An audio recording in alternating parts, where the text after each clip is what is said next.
Good afternoon. The word at noon. Nigeria's electoral umpire rules out altering 2023 elections sequence. Ghana's president raises alarm over the country's crisis state. Lula da Silva wins Brazil's presidential runoff vote. And the reason for. In Nigeria, the Independent National Electoral Commission has rejected calls for the reordering of the sequence of the 2023 general elections. The National Commissioner and Chairman Information and Voter Education Committee (INEC), Festus Okoye, made this known in an interview with reporters. A civil society group, Conference of Civil Society of Nigeria, had over the weekend called on the Commission to reorder the election sequence. The group said the 2023 polls should start with the governorship elections and not the presidential election as contained in INEC's timetable, noting that the reordering of the election sequence is necessary to avoid any disruption that might arise from the conduct of the presidential poll.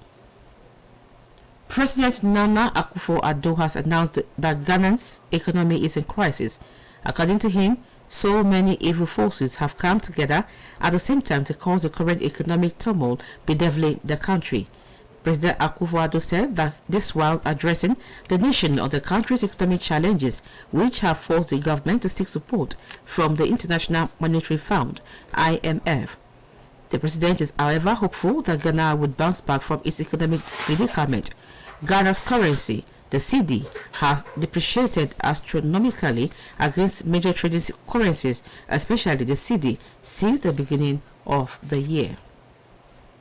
A team of experts from the International Monetary Fund (IMF) is expected to visit Juba in South Sudan this week. National Minister of Finance and Planning, Tong Ngo, said the IMF delegation will meet different financial institutions during their visit. Tong revealed this after the meeting with President Salva Kiir alongside the IMF Deputy Director for Africa Affairs Department, Kati Patilu, over the weekend. He said the expected IMF team of experts would meet the country's financial institutions to design social safety to protect vulnerable households, stressing that economic stability is what makes investors come to the country and can grow the benefits for the citizens of South Sudan. This is the word that's been coming to you from Osun State Broadcasting Corporation, Voice of the West, Nigeria. Now, our midnews mercy. The best medicine for the human is love, and if it seems not working, increase the dosage. South Korean President Yoon Suk-yeol and his wife Kim Hyun-hee today visited a memorial altar for the more than 150 victims of a stampede that happened during Halloween festivities in the country Seoul at the weekend. The crush came as Taiwan was just starting to thrive again after more than 2 years of COVID-19 restrictions. The disaster is the country's deadliest since a 2014 ferry sinking that killed 304 people, mainly high school students. An ethnic group said there had been incidents of people propagating hate speech by blaming victims, as well as incidents involving the spreading of false information and the posting of disturbing scenes of the crush online. A National Police Agency official said they were investigating 6 related cases. Former Brazilian President Luiz Inácio Lula da Silva has triumphed over incumbent President Jair Bolsonaro in Brazil's presidential runoff vote. Da Silva had 50.9% of the ballot, with 99.9% of the votes counted. Election officials said Lula's victory was a mathematical certainty.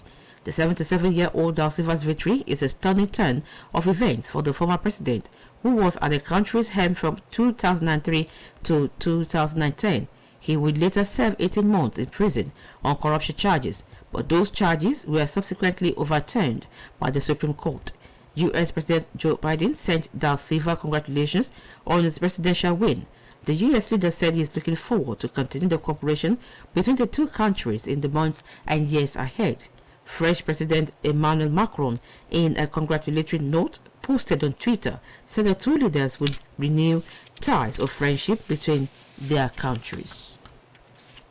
Several blasts shook Kyiv today, days after Russia blamed Ukraine for drone attacks on its Crimean fleet in the Black Sea. According to reports, at least 5 explosions were heard in the Ukrainian capital between 8 a.m. and 8:20 a.m. Kyiv had already been hit on October 10 and 17 by drones. After today's blast, Mayor Vitaly Kilosko said in a telegram message that an area of Kyiv is without electricity and certain areas without water following Russian strikes. Here again are the highlights of the world at noon. In Nigeria, the Independent National Electoral Commission has rejected calls for the reordering of the sequence of the 2023 general elections. President Nana Akufo-Addo has announced that Ghana's economy is in crisis.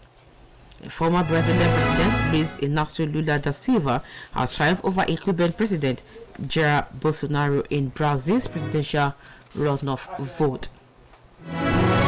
That was the world at noon, edited by Temitope Olayiwola and delivered by Luatoyin Ojeyemi. In this news talk, Adeboye Popola highlights the healthy foods capable of protecting humans from